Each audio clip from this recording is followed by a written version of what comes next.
Video பார்க்குற எல்லாருக்கும் வணக்கம். இப்போ தான் முதல் தடவை மண்வாசனை சேனலில் வந்து வீடியோ பார்க்குறீங்கன்னா வீடியோ பிடிச்சிருந்தா லைக் பண்ணிக்கோங்க. இன்றைக்கி இந்த வீடியோவில் வந்து பவானி கண்ட வளர்ப்பு மீன் தான் எடுத்திருக்கேன். இந்த மீனில் வந்து இன்றைக்கி கட்லெட் தான் செய்ய போகிறேன். வாங்க எப்படி செய்கிறதுன்னு வீடியோக்குள்ளே போய் பார்க்கலாம். ஃபஸ்ட்டு மீனெல்லாம் எல்லாத்தையும் சுத்தம் செஞ்சு எடுத்துக்கிறேன்.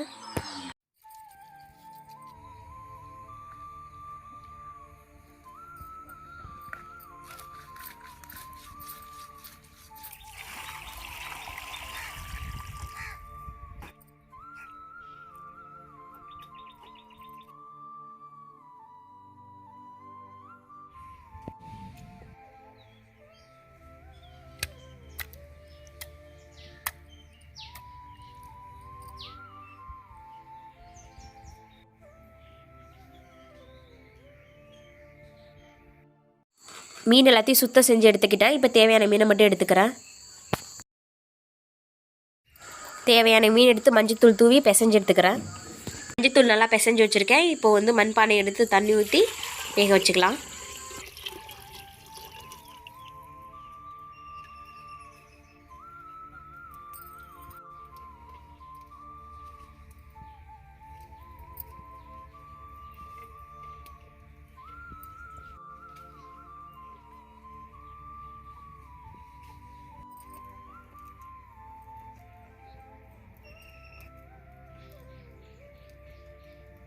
மீன் ஒரு பாத்திரம் போட்டு மூடி வச்சு நல்லா வேக வச்சு எடுத்துக்கிறேன். இன்னும் ஒரு 10 நிமிஷம் மீன் நல்லா வேகணும். வேக வச்சு எடுத்துக்கிறேன்.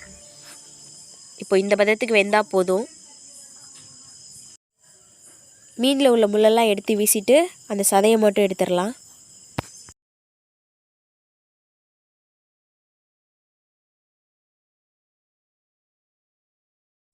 இதே மாதிரி எல்லா மீன்லையும் எடுத்து வச்சுக்கிறேன். இது கூடயே ஒரு உருளைக்கிழங்கு நல்லா மாவாக வேக வச்சு எடுத்து சேர்த்துக்கோங்க. நான் கொஞ்சம் அரை வேக்காட்டோடய எடுத்துட்டேன். நல்லா மாகாய் வேக வச்சிங்கன்னா நல்லா பிசையும் போது மாவாக வரும். இது கொஞ்சம் அரை வேக்காட்டோடு எடுத்ததுனால கொஞ்சம் சிரமப்பட்டு தான் மாவாக்குனேன். நீங்கள் வந்து வேக வைக்கும் போது நல்லா மாவாக வேக வச்சுக்கோங்க. இது கூட வந்து அரைச்ச மஞ்சள் எடுத்திருக்கேன். நார்மலாக சேர்க்கறத விட கொஞ்சம் கூடவே சேர்த்துருக்கேன். பட்டை மிளகா வந்து எண்ணெய் சேர்க்காமல் ஒரு வதக்கி தேவையான அளவு காரத்துக்கு தகுந்தபடி பட்டை மிளகா சாந்து எடுத்து வச்சுருக்கேன். சோம்பு, சீரகம், பூண்டு, வெங்காயம் வச்சு அரைச்சி சாந்து எடுத்து வச்சுருக்கேன். அதில் கூட கொஞ்சம் சோள மாவு சேர்த்துக்கிறேன்.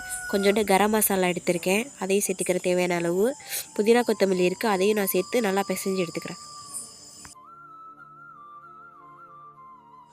தேவையான அளவு உப்பு சேர்த்துக்கிறேன். இது போலவே குட்டி குட்டியாக எல்லாத்தையும் உருண்டை பிடிச்சி வச்சுக்கோங்க. அப்போ தான் வந்து எண்ணெயில் போடும்போது டக்கு டக்குன்னு வந்து தட்டி போட்டுடலாம்.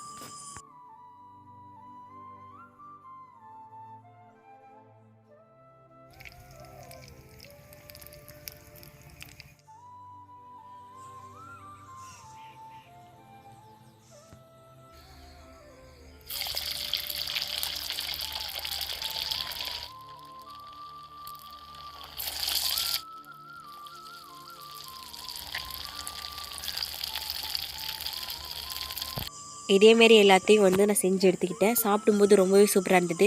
உருளைக்கிழங்கு கொஞ்சம் பெருசாக போட்டிருக்கோம், எப்படி இருக்க போகுது அப்படின்னு பார்த்தேன். ஆனால் சாப்பிடும்போது ரொம்பவே நல்லா இருந்துச்சு. அது ஒன்றும் பெருசாக ஒன்றும் தெரியல. அதனால தான் இந்த வீடியோவை நான் அப்லோட் போட்டிருக்கேன். இல்லைன்னா வேணாம் அப்படின்னு நினச்சேன். இந்த வீடியோ பிடிச்சிருந்தா லைக் பண்ணிக்கோங்க. மீனோட தலையும் வாலும் வச்சு குழம்பு வச்சுட்டேன். நடுக்கண்டத்தை ஒரு மீன் ஃபுல்லாக வந்து கட்லெட்க்கு ரெடி பண்ணிவிட்டேன். இன்னொன்று வந்து வறுத்துட்டேன். இந்த வீடியோ பிடிச்சிருந்தா லைக் பண்ணிக்கோங்க.